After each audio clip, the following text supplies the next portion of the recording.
All India SC ST railway employ association की केंद्रीय कार्यकारिणी सीईसी की मीटिंग का आयोजन कॉन्स्टिट्यूशन क्लब रफी मार्ग नई दिल्ली में आयोजित की गई। एसोसिएशन के राष्ट्रीय अध्यक्ष बीएल बैरवा, राष्ट्रीय महामंत्री अशोक कुमार, राष्ट्रीय कोषाध्यक्ष प्रेम सिंह, टीकाराम मीणा, राम सिंह, समीर दास, गंगा साय, श्रीमती बावल आदि ने आज की मीटिंग को संबोधित किया। 22/11 पूर्व की मीटिंग में पास किए गए निर्णय पर सहमति जताते हुए राष्ट्रीय महामंत्री व राष्ट्रीय कोषाध्यक्ष के पद को यथासंभव बनाए रखने के लिए आज की मीटिंग में भी सीईसी के पदाधिकारियों ने सहमति प्रदान की। वह कार्यवाहक के रूप में राष्ट्रीय महामंत्री गंगा साहब व राष्ट्रीय कोषाध्यक्ष सुशील कुमार को जिम्मेदारी दी गई। जल्द ही रेलवे बोर्ड व रेल मंत्रालय से पत्राचार व मिलकर राष्ट्रीय महामंत्री पद पर अशोक कुमार व राष्ट्रीय कोषाध्यक्ष पद पर प्रेम सिंह की नियुक्ति की जाएगी। साथ में सदन रेलवे के ज्ञान शेखरन को कार्यकारिणी अध्यक्ष की जिम्मेदारी भी दी गई। आज के इस कार्यक्रम में जहां all India SC railway employ association के कर्मठ जुझारू सभी कार्यकर्ता उपस्थित हुए, सभी ने एक ध्वनि मत से अशोक कुमार जी व प्रेम सिंह जी के समर्थन में अपनी बात रखी और केंद्रीय कार्यकारिणी ने उस बात को सहमति भी प्रदान की। इस प्रकरण में बीएल बैरवा साहब की अहम भूमिका रही कि उन्होंने सभी को एक सूत्र में बांधने के लिए अपना संबोधन भी प्रस्तुत किया। जहां all India SC railway employ association आज ट्रेड यूनियन के बराबर में खड़ी है, उन्होंने याद दिलाया कि आदरणीय अशोक कुमार जी के नेतृत्व में ही हम आगे बढ़ सकते हैं। इस एसोसिएशन को लेके देखते हैं एनपीटी न्यूज इंडिया की ये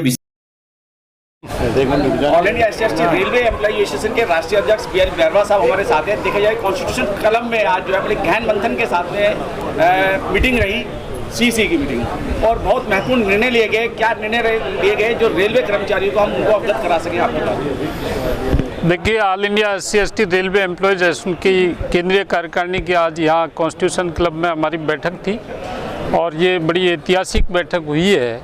मैं आपको ये बताना चाहता हूँ कि all India SC ST railway employees association देश का अनुसूचित जाति जनजाति समाज का सबसे बड़ा संगठन है और ये संगठन आरक्षण नीति को बचाने में अपना महत्वपूर्ण रोल प्ले कर रहा है।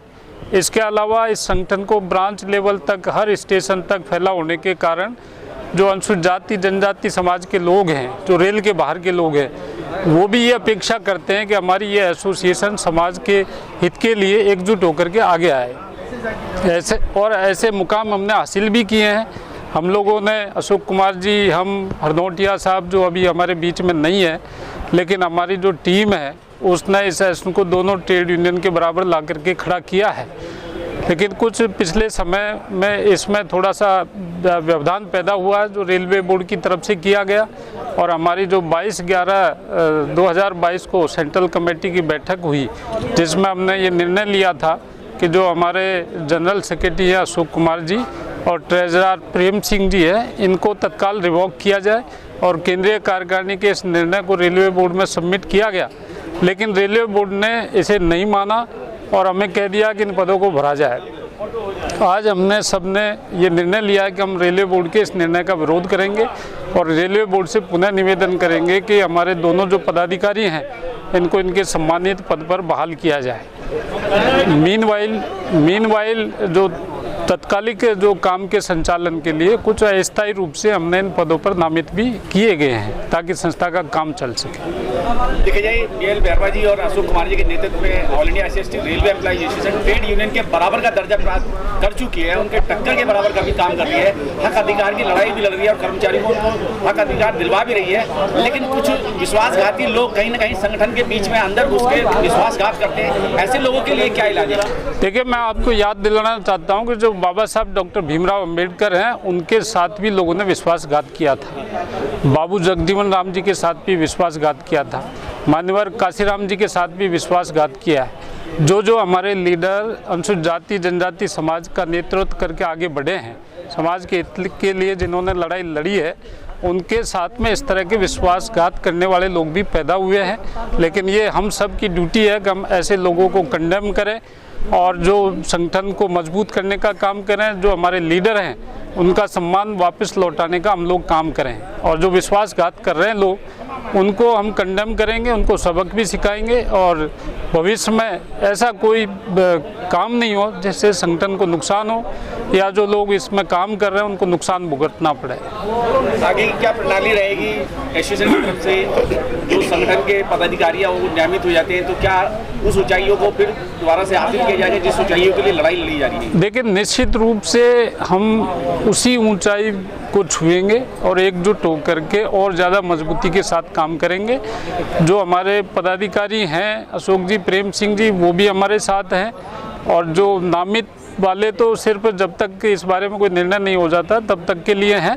बाकी समाज हित में हम सब एकजुट हैं और एकजुट पद किसी के पास रहे या नहीं रहे, हम भी रहें या नहीं रहें, लेकिन समाज हित में हम सब लोग एकजुट हैं। चलिए ठीक है, हमारे साथ जो है इनसे भी मालूम करते हैं।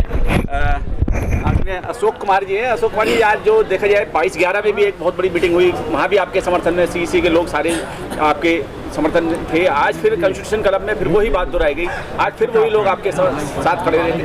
वो स्नेह, वो इतना प्यार, आपके प्रति लगाव, ऐसा क्यों है? क्यों कर्मचारी सब आपको दोबारा से रिपीट करना चाहते हैं? देखिए, ऐसा है, मैं पहले तो धन्यवाद करना चाहूँगा अपने जितने भी माननीय सदस्य हैं all India SC/ST railway employ association के और तमाम पदाधिकारी जिन्होंने मुझे सर्वसम्मति से पुनः मतलब मेरे अंदर आस्था दिखाई है।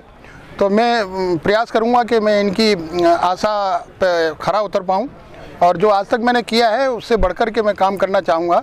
लेकिन आज के परिप्रेक्ष्य में मैं सिर्फ इतना ही कहना चाहूँगा कि बाबा साहब अम्बेडकर ने जब पूना पैक्ट हुआ था महात्मा गांधी के साथ में, तो उन्होंने रिप्रेजेंटेशन की बात की थी और पूना पैक्ट करने के बाद में जब साइन करने के बाद तो बाबा साहब मतलब फूट करके रोए थे कि मैंने आज एक बहुत बड़ा मतलब, लेकिन उसका कहीं ना कहीं हमें फल मिला है। तो उस समय भी जो देश था संकट में था, दलित समाज था संकट में था, और आज भी जो हमारी all India SC/ST railway employ association है किसी तरीके से उस संकट, जो हमारे संकट था उससे उभारने की हमारी कोशिश थी। और उस कोशिश में मैंने प्रयास किया कि जो लोगों की भावना मेरे प्रति जुड़ी हुई है वो भावना मेरे प्रति जुड़ी रहे और संगठन को मजबूत करने में अगर मुझे कोई कुर्बानी भी देनी पड़ेगी या मुझे संगठन हित में मुझे कुछ समझौता भी करना पड़ेगा तो वो मैं करूँगा। और आज मैं इसके लिए भी धन्यवाद देना चाहूँगा कि जो हमारी वरिष्ठ नेता हैं माननीय शकुंतला बावल जी, बैरवा जी और भी खोइया जी, चंद्रशेखर जी, इन लोगों ने मेरे अंदर आस्था दिखाई है और मैंने जो निर्णय लिया है उसमें पूर्ण विश्वास दिलाया है।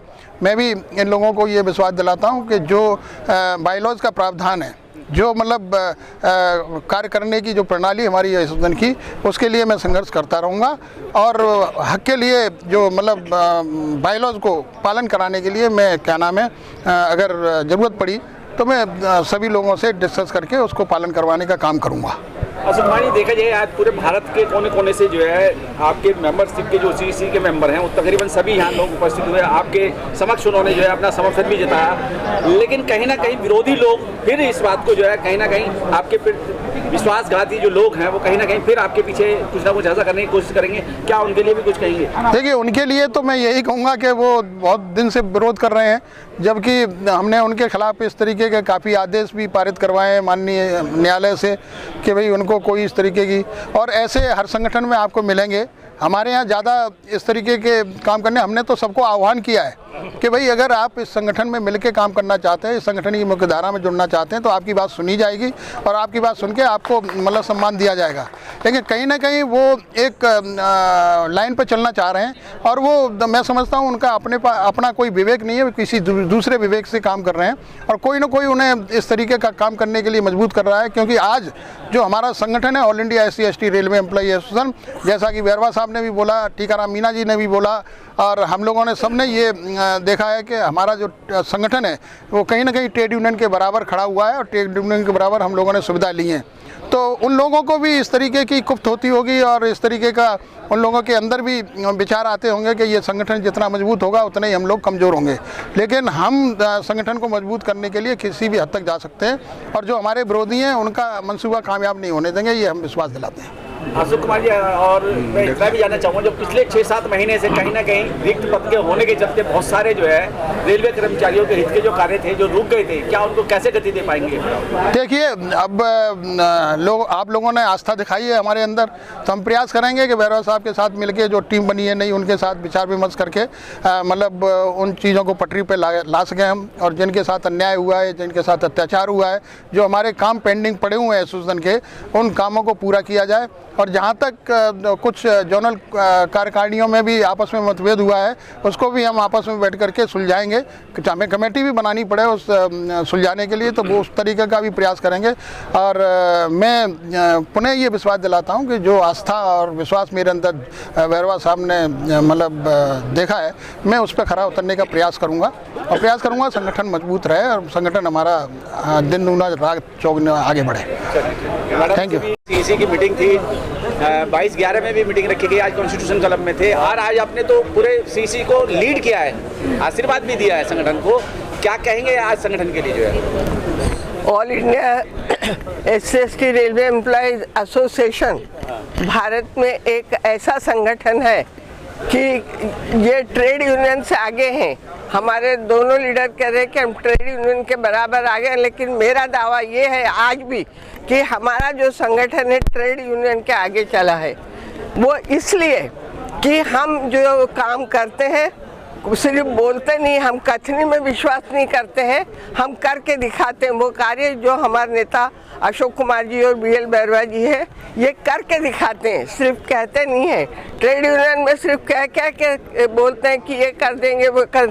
अभी आपको बता रही हूँ मैं, न्यू पेंशन और ओल्ड पेंशन का जो सिलसिला चल रहा है, ये ट्रेड यूनियन की ड्यूटी है कि वो न्यू पेंशन को बंद करवा के और ओल्ड पेंशन को जारी करवाने का प्रयत्न करिए। उनका काम है, क्योंकि पॉलिसी मैटर ट्रेड यूनियन का काम है, हमारा नहीं। हमारा सिर्फ वेलफेयर का काम है। फिर भी अगर उनसे ये काम नहीं हुआ तो हम all India SC/ST railway employees association की तरफ से मैं BL बैरवा जी और अशोक कुमार जी से रिक्वेस्ट करूंगी कि ये जो न्यू पेंशन और ओल्ड पेंशन का जो मसला है वो अपने हाथों में लेके और पूरे देश के एम्प्लॉयज का हम भला करेंगे, सिर्फ SC/ST का नहीं।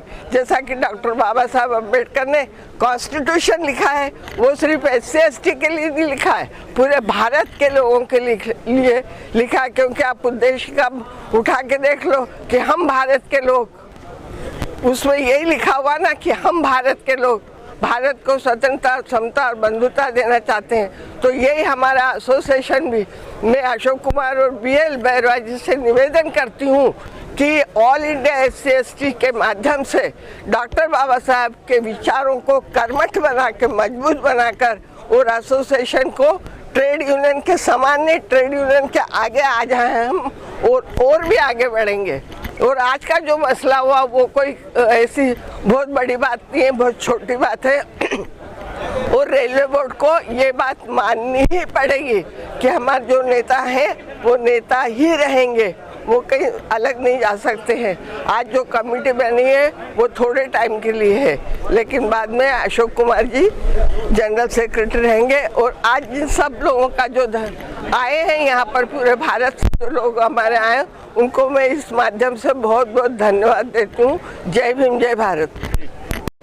BL बैरवा साहब, देखा जाए अभी जो है निर्मला सीतारमण ने जो है बजट पेश किया और कहीं ना कहीं रेलवे को उसमें अनदेखा किया गया। क्या all India SC/ST railway employ association भी उस बजट के ऊपर कुछ अपना मत देना चाहेगी, कुछ कहना चाहेगी? देखिए, जहाँ तक बजट की बात है, बजट का कोई विस्तृत अध्ययन तो अभी नहीं कर पाए हम, लेकिन मोटा मोटा जो अखबारों में हम देख रहे हैं उसमें रेल में एक अच्छा फंड देना तो बताया गया है, लेकिन पहले जो रेल के डेवलपमेंट के लिए जिस तरह से प्लान होता था, जिस तरह से बजट का आवंटन होता था, उसका कहीं अभाव लग रहा है। और हम चाहते हैं कि रेल जो पहले जैसे स्वतंत्र इसका बजट होता था और उसमें रेल के डेवलपमेंट के लिए रेल ही सोचती थी, वैसे ये होना चाहिए। कोरोना काल में देखा जाए तो हजारों रेलवे कर्मचारी, लोको पायलट यानी कि 4th क्लास तक के कर्मचारी, उसमें जो है उनकी सादत ही हम कहेंगे कि उन्होंने जो है अपने घर परिवार को छोड़ छोड़ के नौकरी करी और उनकी सादत होगी, लेकिन उनके परिवार के लिए कहीं भी रेलवे ने एक पैसा भी देने का अनाउंस नहीं किया। इस पे भी कहीं ना कहीं आप कुछ करेंगे? ऐसी अपेक्षा थी हम सबको कि जो कोरोना काल में जो रेल कर्मियों ने, जिन्होंने, उनके परिवार ने जो काम किया, तो उनके लिए कोई राहत होती, लेकिन वो राहत इसमें दिखी नहीं है।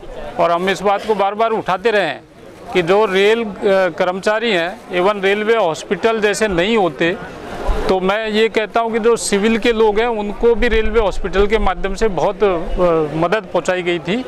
और रेल ट्रेन को जब लोग घर से बाहर नहीं निकल पा रहे थे, जब कार्यालय बंद थे, जब वर्क फ्रॉम होम चल रहा था, उस समय मतलब बड़े बड़े अधिकारी और महकमे के लोग वर्क फ्रॉम होम थे, लेकिन हमारे रेल के कर्मचारी वर्क फ्रॉम रेल इंजन थे, रेलगाड़ी थे, रेल प्लेटफॉर्म थे। तो उनको मतलब कोई न कोई राहत मिलनी चाहिए थी। रेलवे की जो है लाखों लोगों की जो है भर्तियां भी खाली पड़ी हुई हैं। क्या all India assisted railway employ association अपने जोश खरोश के साथ में उस बात को भी, उन मुद्दों को भी उठाया क्या? हमारा एसोसिएशन का शुरू से ऐसा मानना है कि जो रेल के अंदर जो प्राइवेटाइजेशन हुआ है, निजीकरण हुआ है, इसकी वजह से बहुत सारे पद ऐसे हैं जो सरेंडर कर दिए गए हैं। जैसे पिछले साल जो 50% पद एक साथ उड़ा दिए गए, तो जितनी वैकेंसी थी उसका 50% तो वैसे ही हो गया, और बचा हुआ जो 50% है वो भी अभी तक पूरा भरा नहीं गया है। और जो चालू प्रक्रिया है उसमें भी इतनी उम्मीद नहीं लग रही है कि सारे पद भरे जाएंगे। तो इसमें आम आदमी तो प्रभावित होता ही है, लेकिन जो अनुसूचित जाति जनजाति वर्ग के लोग हैं, जिनका आजीविका का जो मुख्य साधन आजकल सरकारी नौकरी हो गया है, क्योंकि प्राइवेट सेक्टर में नौकरी मिलती नहीं है, प्राइवेट सेक्टर में रिजर्वेशन नहीं है, तो उनको ये जो नियुक्ति के अवसर हैं जो उनसे छीने जा रहे हैं, वो उससे उनके साथ अन्याय हो रहा है। तो हमारी एसोसिएशन ने मांग कर रखी है, और इस बारे में हमने कई बार अखिल भारतीय विरोध प्रदर्शन भी किए हैं। आने वाले टाइम में हम इस बारे में भी विरोध प्रदर्शन करेंगे। और जो मैडम ने अभी आपको ओपीएस के बारे में बताया, एनपीएस और ओपीएस, हमारी भी मांग है कि एनपीएस की जगह ओपीएस लागू होना चाहिए, क्योंकि अभी वर्तमान में आपने देखा जिस तरह से शेयर मार्केट लुढ़का, एनपीएस का पैसा शेयर मार्केट में लगा हुआ है, और जब शेयर मार्केट गिरेगा तो उसका सीधा प्रभाव हमारे कर्मचारियों के हितों पर पड़ेगा। तो हमको कम से कम मिनिमम जो सेफगार्ड है वो चाहिए। अशोक कुमार जी, मेरा सवाल है आपसे, देखा जाए तो जो ट्रेड यूनियन दिल्ली के अंदर बैठी हुई हैं, आपके नज़दीक में ही हैं, उन लोगों से आपके संपर्क भी बहुत अच्छे हैं, क्या ऐसा नहीं हो सकता है कि जो रेलवे कर्मचारी हैं जिनको उनके हक अधिकार नहीं मिल पा रहे हैं, चाहे वो कोरोना काल के हों या जो खाली रिक्त पद पड़े हुए हैं उनों की भर्ती की बात हो, क्या एक संयुक्त संगठन बना के रेलवे बोर्ड से या रेल मंत्रालय से उस बात को सामने रखा जाए? देखिए, ऐसा है, जहाँ तक ट्रेड यूनियन की बात है तो रेल के अंदर 2 ट्रेड यूनियन है, AIRF एंड NFIR। इसके अलावा और भी ट्रेड यूनियन है जो अपने आप को ट्रेड यूनियन मानती हैं, जिनको मान्यता नहीं दे रखी रेलवे ने, वो मान्यता के लिए प्रयास कर रहे हैं। लेकिन अभी पिछले दिनों में एक संयुक्त संगठन, एक संयुक्त मोर्चा बना है, जिसमें सारे फेडरेशन, सारी यूनियंस, जो सेंट्रल गवर्नमेंट की, स्टेट गवर्नमेंट की, टीचर्स की, स्टेट की जितनी भी हैं, सब इकट्ठे होकर के एक कोई नया आंदोलन की कोई चर्चा हुई है। तो मैं समझता हूँ कि ये जो ट्रेड यूनियन का जो संयुक्त मोर्चा बना है, उन्होंने all India SC/ST railway employ association से भी प्रयास किया है शामिल होने के लिए, प्रस्ताव भी रखा है। तो इस पर भी हम लोग विचार करेंगे, क्योंकि हमारी एसोसिएशन की जो शुरू से धारणा है वो ये है कि जो कर्मचारियों के हित में जो ट्रेड यूनियन कार्य करेगी, या कर्मचारियों के हित में जो ट्रेड यूनियन संघर्ष कर रही है, जैसे NPS OPS की बात हुई, और भी नौकरी जो है आज की डेट में भर्ती प्रक्रिया बंद हो गई है, भर्ती प्रक्रिया में भी काफ़ी डिफेक्ट हो गया है। एक्ट अप्रेंटिस लोग हैं, बहुत सारे लोग पकड़े हुए हैं, उनको मेरिट के आधार पर एक नंबर या पॉइंट परसेंटेज से उनको छोड़ा जा रहा है। तो ये सारा संघर्ष का वो है निशानी। तो all India SC/ST railway employ association उस हर ट्रेड यूनियन को या उस हर मोर्चे को मदद करेगी जो संगठन, जो कर्मचारियों हित में काम करेगा। और जहाँ तक अनुसूचित जाति जनजाति दलित वर्ग की बात है, तो all India SC/ST railway employ association अपने दलितों के अधिकार के लिए सक्षम है। हम अपने अधिकारों को बचाने के लिए किसी भी हद तक कोई संघर्ष करेंगे, ऐसा हमारा अपना ध्येय रहा है और ऐसा हमारा काम रहा है। क्योंकि हमने शुरू से ही इस तरीके के काम किए हैं कि जितने भी हमारे खिलाफ जो आदेश जारी हुए उनको 5-5 OMs आरक्षण विरोधी जारी हुए, उनको वापस लाने का काम all India SC/ST railway employee association की कड़ी मेहनत के साथ हुआ, चाहे वो फेडरेशन हो चाहे कन्फेडरेशन हो। लेकिन आज की स्थिति में भी all India SC/ST railway employee association हर उस काम में भागीदारी करेगी जो कर्मचारियों के हित की बात होगी, जो दलितों के अधिकार की बात होगी, हम उसके लिए कार्य करेंगे। गौरव साहब, आखिर सवाल है मेरा, रेलवे परिवार के कर्मचारी हैं जो रेल परिवार के सदस्य हैं, उनके लिए कुछ आपके पास कुछ ऐसा संदेश हो जिससे कि उनका मार्गदर्शन हो सके? आखिर वो देखा जाए तो रेल जो देश की आबादी है उसका एक बड़ा हिस्सा रेलवे परिवार से जुड़ा हुआ है, रेलवे से जुड़ा हुआ है। जब हम देखते हैं तो जो पेंशनर हैं उनमें और जो वर्किंग है अभी उनमें जो रेल परिवार के लोग हैं, ये भारत की जनसंख्या का एक बड़ा हिस्सा है। तो हम चाहते हैं कि जब तक उनका उद्धार नहीं होगा, उत्थान नहीं होगा, तब तक देश का उद्धार कैसे हो सकता है। तो रेल कर्मचारियों के परिवारों के लिए बहुत सारी ऐसी सुविधाएं थी पहले जो छिन गई हैं अभी। जैसे पास की जो सुविधा थी वो उसका अच्छे ढंग से इस्तेमाल कर पाते थे, लेकिन अब जो ई पास हुआ है तो उसमें पास भी निकल जाता है और उसका उपयोग भी नहीं कर पाते और वो डेबिट भी हो जाता है।